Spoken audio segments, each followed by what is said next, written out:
Inside these wooden boxes are the remains of fighters from Fatah al-Islam.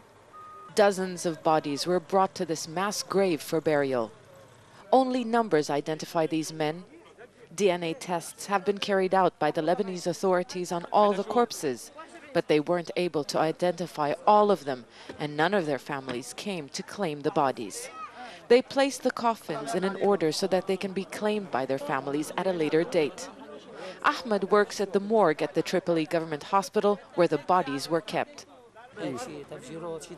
He told us that most of the bodies were mutilated. Some were only bones, but what was clear to him is that most of the fighters were not from here.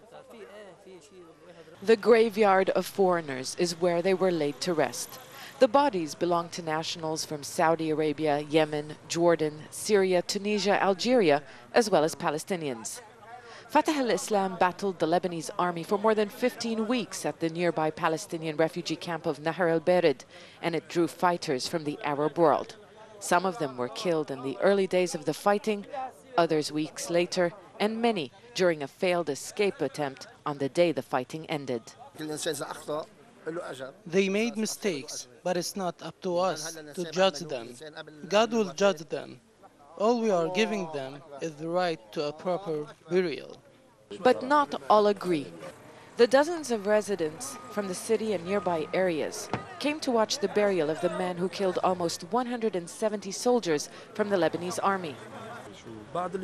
Ali told us that people here are glad that they were killed, but we didn't want them to be buried here. These municipal workers spent hours digging this mass grave. Mahmoud muttered to us, "It is good that we finally got rid of them." The Lebanese army defeated Fatah al-Islam over a month ago, but the fate of its leader, SHEIKH al-Absi, is still not known. His body has not been found and he hasn't been captured. He is also wanted by authorities in Syria and Jordan on terrorism charges. It is not clear how many fighters he commanded or whether he still poses a threat to this country. ZEINA KHODR, Al Jazeera, Tripoli.